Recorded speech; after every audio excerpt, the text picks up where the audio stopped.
Hey everyone, in today's video, I'm going to be telling you my top 5 reasons that people typically go into debt. You may have heard me say in other videos that our goal should be to become debt-free, which is true. So as I tell you about each of the top 5 ways, I'm also going to be providing you with some example amounts to show you how quickly that debt can pile up on you. Make sure you also check out my next video, which takes these amounts a little bit farther and explains the amount of interest that you will pay overall on each of these debts and what you could be doing with it instead to better benefit yourself in the future. So let's dive right into the top 5. Number 1, we've got needs versus wants.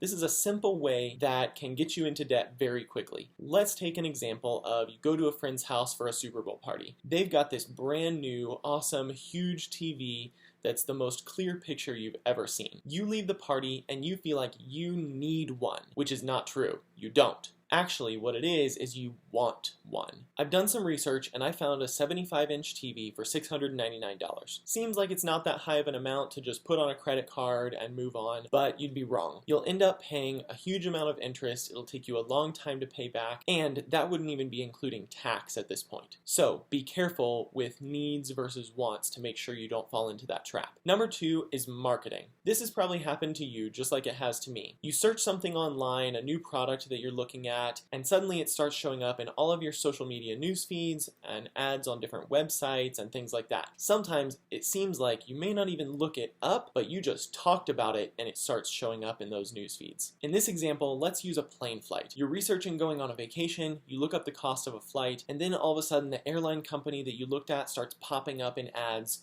all over the place, and it causes you to go ahead and book the vacation. Maybe you hadn't saved up for it yet, so you just decide, let's go ahead and put it on the credit card, it's no big deal, we'll pay it off before we actually go on the trip. For this example, the flight that I've looked up is a flight from Denver to New York. I've looked it up based on the cost of 2 people. The total cost round trip turned out to be almost $475. Additionally, this isn't even taking into consideration the other costs of the vacation that you're looking at, which would be things like hotel, rental car, gas, and food, many of which, if you're already going to be putting the plane flight on the credit card, you might end up falling into the trap of putting these on the credit card as well and thinking, let's just worry about that later on. Again, don't do this, just save up for it, your vacation will be much more relaxing. The third way I wanted to bring up is a financial emergency. In this example, let's assume that your fridge goes out. For some reason, it can't be repaired and you just have to replace it. I've done some research on this and I found a fridge and it's $999. Let's just assume, for the sake of the rest of the video, you put this on a credit card to pay for the financial emergency.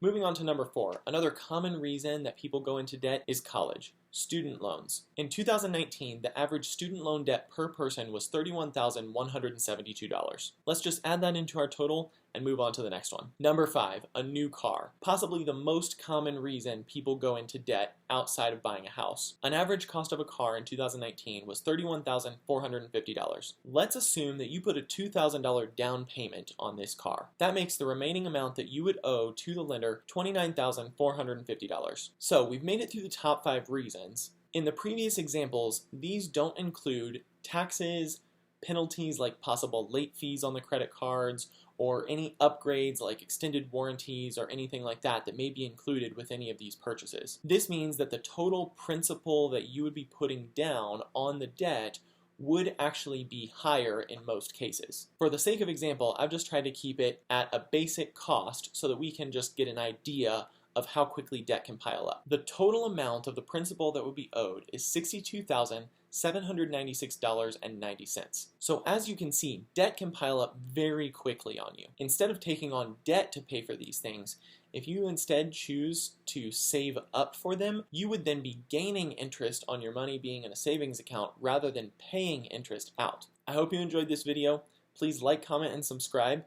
And as always, if you need help with this scenario, if you have debt that you're trying to work through, or you're trying to figure out how you can attain one of these purchases without going into debt, check out my website linked in the description below, and I'll be happy to set up a consultation with you and we can see how we can work through this together. And I'll see you guys next time.